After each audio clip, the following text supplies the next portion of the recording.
Morning तक इंतजार करो। अरे भाई लड़की रहे नु ना भाई हम सुननी है लड़की रहे।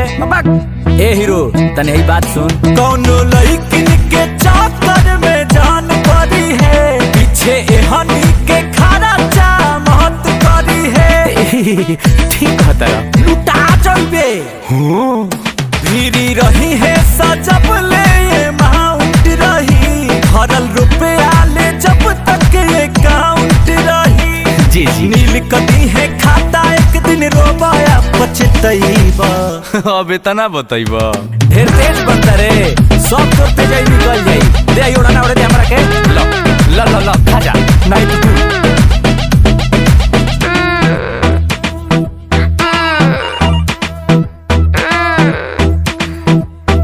ए भाई ए रे उठना रे।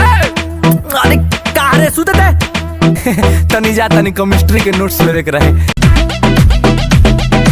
आ गईले ना उन्हीं बानी पूरा कटैले किया ढालू टैले का? बाबू के खेत के नागदी आए पैसा उड़ाई तो उठ न चटाई, दिलवा में दूसरा के जगह। अरे बाबू केमिस्ट्री के नोटवा तोर बायोलॉजी में कहाँ चल गई। मूर्ख बालक, इतिहास बनाते हैं हम। घर रहे नहीं एही से न भेंट भइल हा, बड़ी जाम लागल रहे इसलिए भइल हा। अले अले घर मकान तू बाप के अपना बनकी धरवई बा। अब इतना बताइबा अरे अरे अरे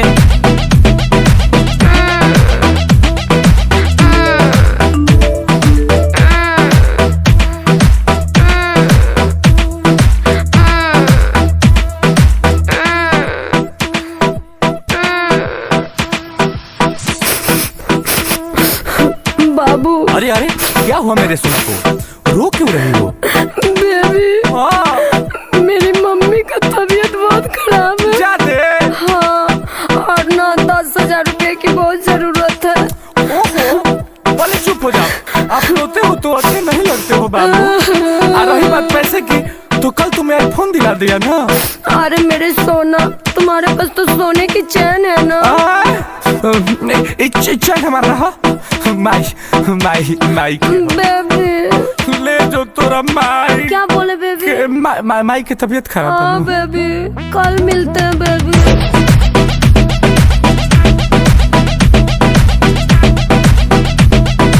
अरे ही उठे में आठ तोरा बोझ जाते रहा है, जागी गईले आज भोरे भोरे, चुपे गईल रहस के करा से मिले, बनता रे हमरो से चोरे।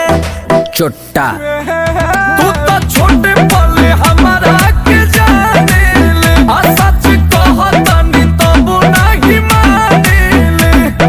मान के चक्कर में कहियो बड़ जाल में तू फंस जाइबा। अब इतना बताइबा अरे इन्हें सुन सुन सुन सुन तोर चैनवा रे वो तो भुला गइल। बनबे बोस आओ बताओ तनी तोर चैन कहाँ बा।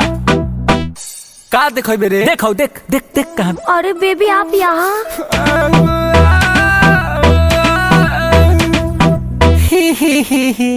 हम तो नंगा हो गए रे, देखो नंगा हो ही तो ले एगो लड़की के चक्कर में भीख मांगा हो गए। ले रे बाबा ले रोग बा पैसा बचल पैसा किन के कुछ खियइबा। ए हाउ बतिया बोलना का अब इतना बताइबा हम इतना बताइबा